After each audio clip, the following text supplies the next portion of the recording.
And now, a tale well calculated to keep you in suspense. A man walks in the fog, and a woman dies. Terror grips the city, and the police are helpless.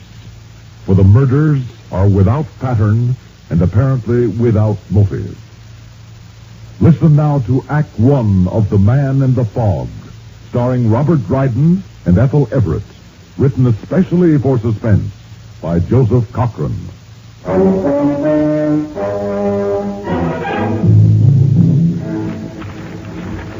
It's horrible. Think of it then. 3, now 4, ripped with a knife and left in the gutter. Oh, don't take on so, Mamie. Alive 1 minute, a clawing corpse the next. Why don't the police do something? I don't know why. Why don't they? They're at their wits' end is why. They do think it's a working man, though. Why? But that's like them, to blame a poor working man for anything that happens. It says the killings always happen on weekends, so they guess the one who's doing it is working the other days. If they're so smart, why don't they catch him? Well, they don't really know. Anyhow, they're doubling the night force on weekends until he's caught. Maybe he's too smart to get caught. And they're asking everyone to help, and the newspapers offer a reward. It's right here. This paper will pay £500 to any person who offers a clue which leads to the arrest and conviction of the monster who holds the city in terror. Monster? That's what they're calling a poor working man? What I could do with £500. I'd get a new oilcloth for the table and paint the kitchen, maybe a new sink, and then... Well, you ain't got it, so stop thinking of all the things you'd spend it for. Supposing we could give the police an idea which would lead them to this killer. Where did you get an idea? You don't know anything about this sort of thing. I didn't get it from you, of that you can be sure. All right. What's this idea?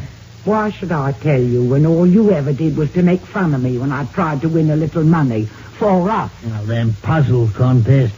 You spent a lot of time and never won a thing. This is different. Well, what's your idea? I'm not sure I'm going to tell you. It ain't right to keep things from your husband. You keep things from me. What things? You don't tell me where you go on Saturdays and Sundays. Can't a man take a walk without his wife say so? Now, you tell me, You or don't need to shout at me. I was going to tell you all along, but you turned up your nose at the idea of getting some money. Here, look at this map. So, it's a map of the city. What about it? See them 4 crosses? Yes? Well, each one marks the spot where a woman was killed. And when you connect them up, it makes an almost perfect square. Anybody can make a square like that. Put that map flat on the table and I'll show you something. All right, now it's on the table. Now what? Well, here's where my idea comes in. Whoever's doing the killing lives inside that square. Oh, my sweet, there's over 1 million people living inside that square. But the killer goes in a different direction each time. How do you know that? Well, it just stands to reason he's not going to kill a woman in front of his own house. He takes a different direction so as not to have 2 happen in the same place. Suppose he does live inside the square. How are the police to know whether... Wait a minute. That's where the rest of my idea comes in. I take a ruler and I draw 2 diagonal lines connecting the opposite corners like this. What's that for? He most likely lives close to where them 2 lines cross. We can't make out any names on this map. Now, let's see. This line comes along and it crosses... There. What's the matter? The lines. Then the lines cross right here in our own block. Then maybe it's someone we pass on the street every day.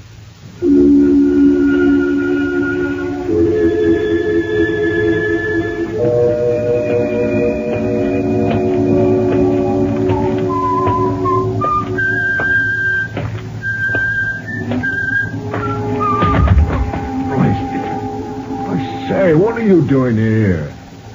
Come on, dearie, get up. This is no place to be sleeping. Come on, get up. Here, I'll give you a hand. Mother in heaven.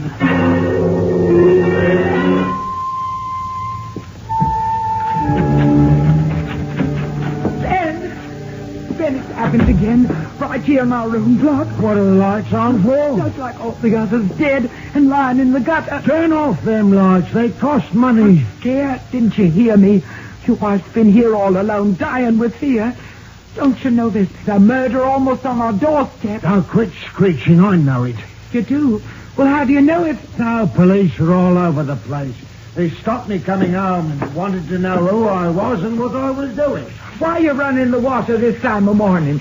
Can't you see? I'm washing my hands. Seems to me you could wash up at the factory. Oh, shut up. Can't a man make himself clean without his wife yelling at him? Who's yelling? It's you they can hear all over the house. Yes. All right, Mamie, there's no sense in shouting at each other. I'm done in. Give me some brandy. Brandy? This time of the morning. Get it. And don't give me any jaw. Thanks. Now you've got to have brandy when you get home. To quiet your tender nerves, I suppose. Here. Heaven knows after what's happened, it's me that needs it. That's the stuff. Oh, Mamie, you do done in. You better take one. Well, just a drop. This time it didn't happen on a weekend. No, it didn't. So, maybe it ain't a working man after all. I didn't say it was. It was the police's idea. And what about your fancy idea of them going in a different direction each time? Well, I don't know what to think now. Maybe you ain't so smart after all. Maybe you better tend to the housework and forget about rewards. I'm going to bed. Well, are you coming? No. I'll be along in a minute. I ain't you the fancy one. What's that? You just got through washing your hands, so don't you remember? No. I didn't.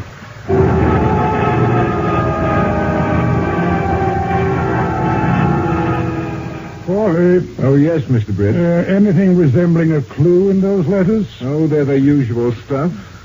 6 confessions, plenty of advice on how to catch him. Yes, what's that one? Oh, that's from a Mrs. Ben Cast. She notices that if you connect the 4 murder locations, it forms a square. A big help. Everyone, including the police, noticed that. Now, she's got the idea the killer must live where the 2 diagonals cross. It's the date that made me put it aside. Oh, let me see that. Mailed on the 24th. Night of the last murder. Yes, and it took place within 100 feet where the lines cross on the map, sir. Of course, it could be coincidence. Could be. Well, we'll have to make a routine call on Mrs. Cast.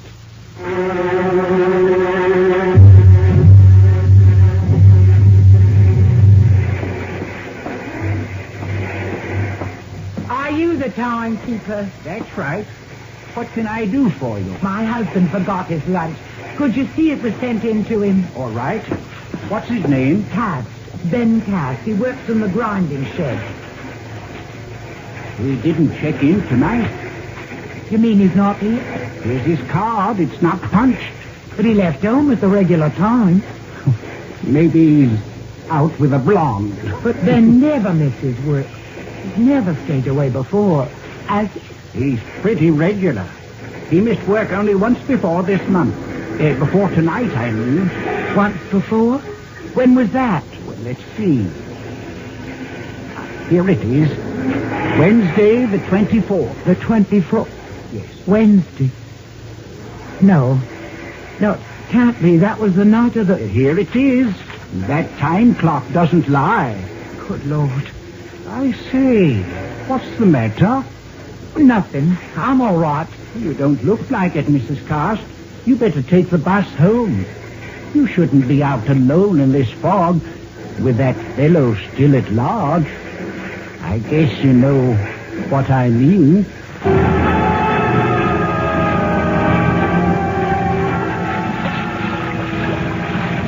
Ben, is that you? Of course it's me. Has there been another? Don't pester me with questions. I'm done in. I walked in. If you're looking for the brandy, it's on the table.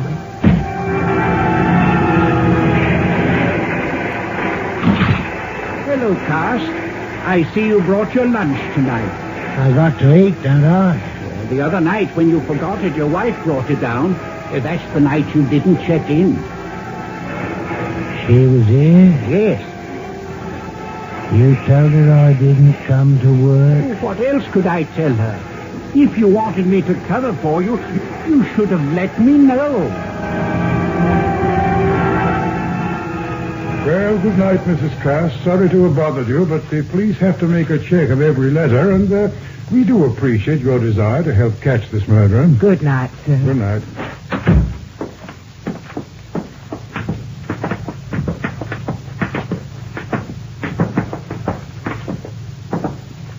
What do you think, sir? Oh, she's a very frightened woman. Just can't blame her. First a murder, a stone's throw away, then the police drop in. Yes, better run a check on her husband just to be on the safe side. You know where he works and all that sort of thing.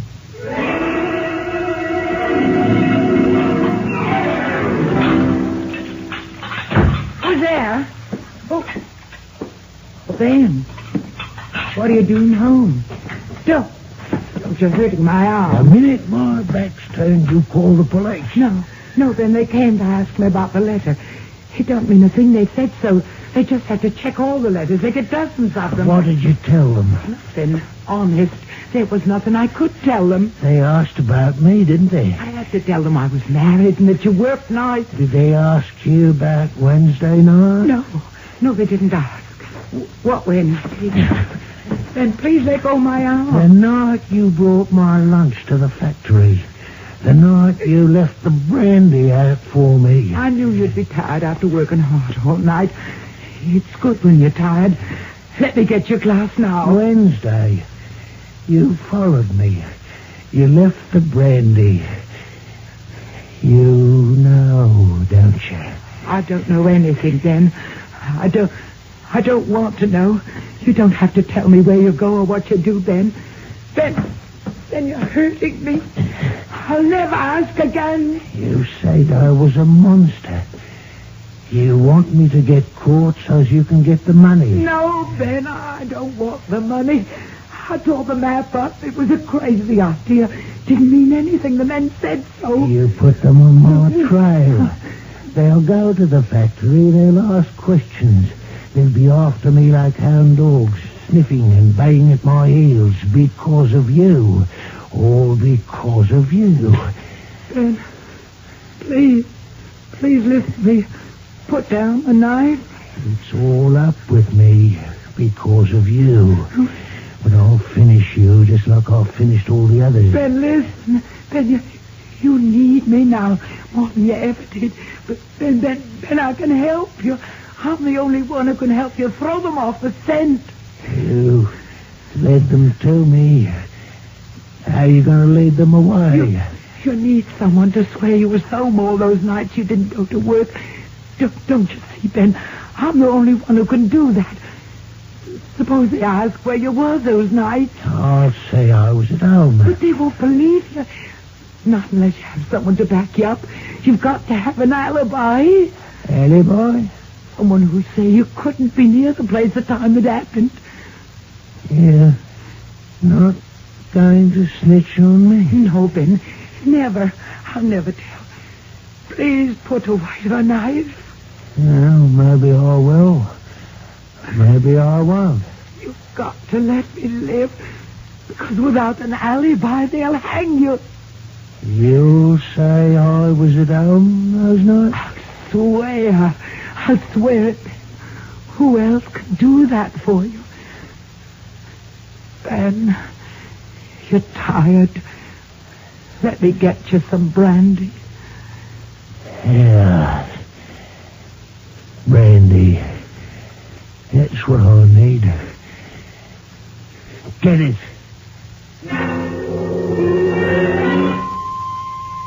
Well, here's the picture, Hawley. For a time, the murders took place on weekends. Then they stopped but take place in the middle of the week. And on Wednesday, the 24th, Cast doesn't report for work. First time in 6 years. 2 weeks later, Cast misses work again. And there's another murder. Yes, he's our man, all right. But proving it is another matter. There hasn't been another since we questioned him. Oh, he'll try again. It's only a matter of time. Do you really think so, sir? Oh, sure of it. But assuming it is Cast, wouldn't he be a fool to try again? Whoever it is, he can't help himself. He'll try again and again until he's caught. And all we can do is stand by and wait for it to happen again. That's it. We know that it'll happen. We know how it'll happen. But we don't know when and we don't know where. What does the weatherman say? Heavy fog rolling in, sir.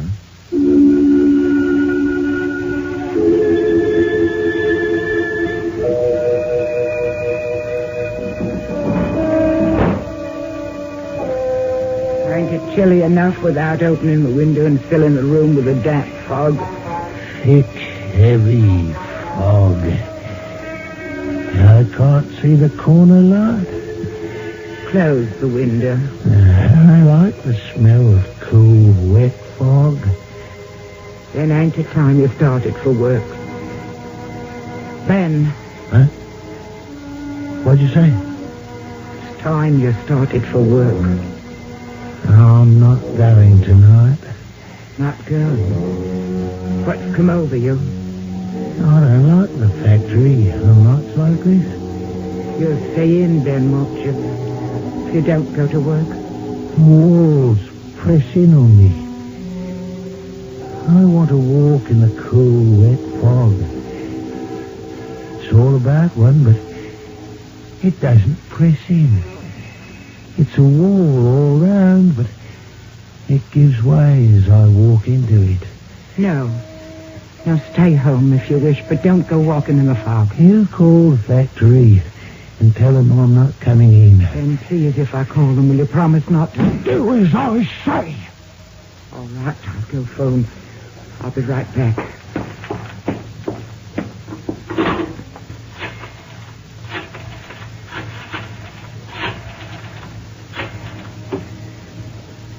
Hello? I'm calling for Ben Cast. He's sick and he won't be in tonight. No, not serious. He'll be in tomorrow night. Yes, tomorrow. Then I got the timekeeper. Then why have you got your slicker on?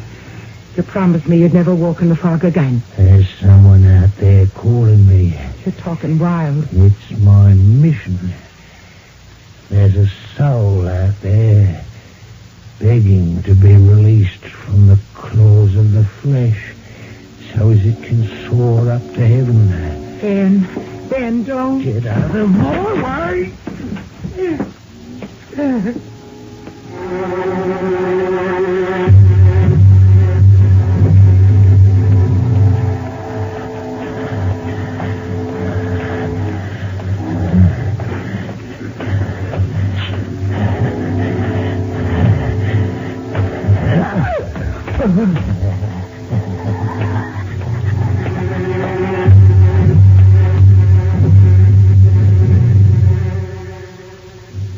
Mr. Brett, you've got to put him away. He'll kill me if he knows I came to you. Mrs. Cast, we can't use anything you've told us in court because a wife cannot testify against her husband. But he killed him, I know it. And then again, he never actually confessed it to you. All we've got is that each time he missed work, there was a murder. What are we going to do now? Well, first, I've got to get a confession out of him. You'll never do that. After I talked him out of killing because he needed an alibi, he's become more sure of himself than ever. Woman for his alibi. Well, you wait, Mrs. Cast. I've ordered him brought in. You'll not let him see me, will you? That, depends.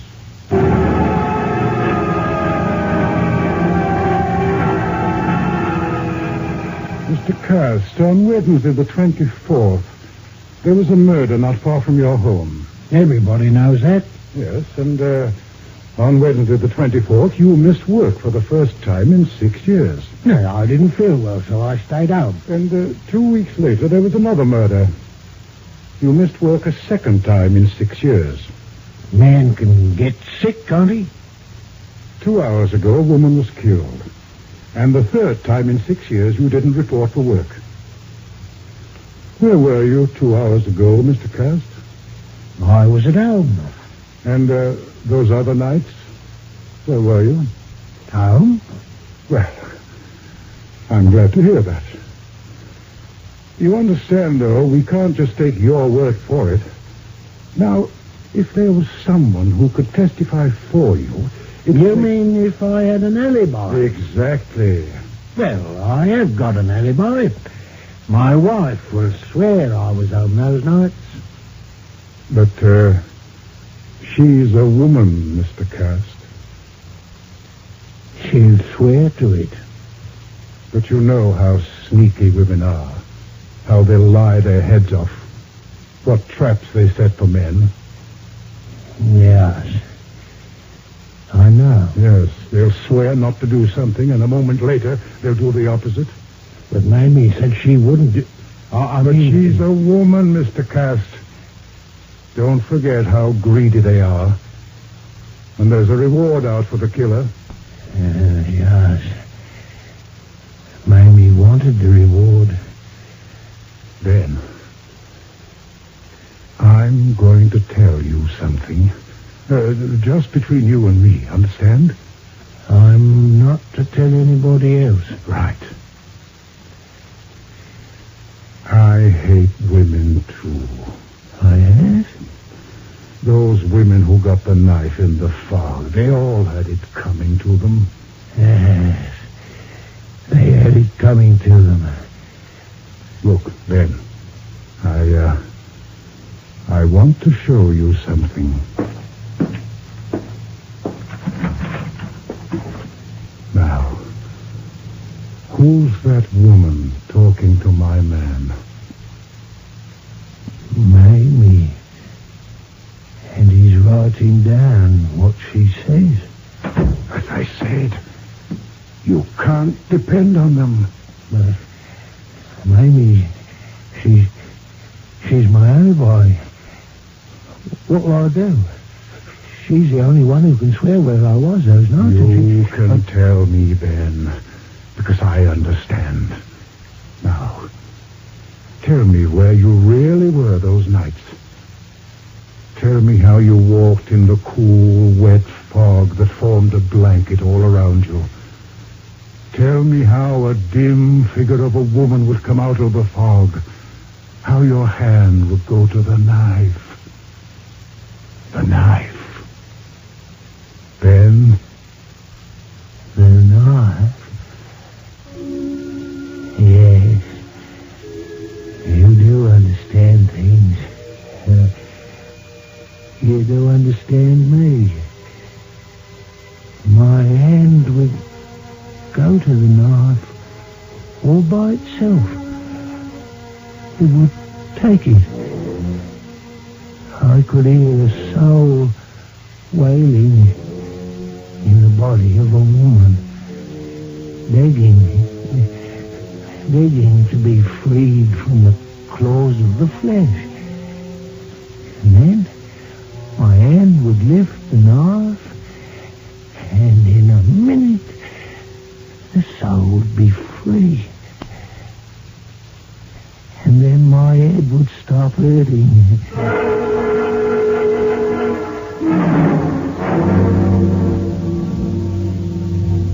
Suspense.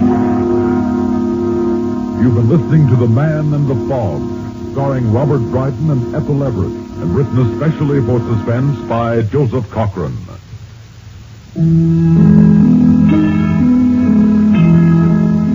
Suspense is produced and directed by Bruno Zerato Jr. Music supervision by Ethel Huber. Also featured in tonight's story were Mercer McLeod, Lawson Zerby, and Guy Rep. Listen again next week when we return with No Hiding Place. written by William N. Robeson. Another tale well calculated to keep you in suspense. They sing, too. Carol Burnett and Richard Hayes, weeknights on the CBS Radio Network.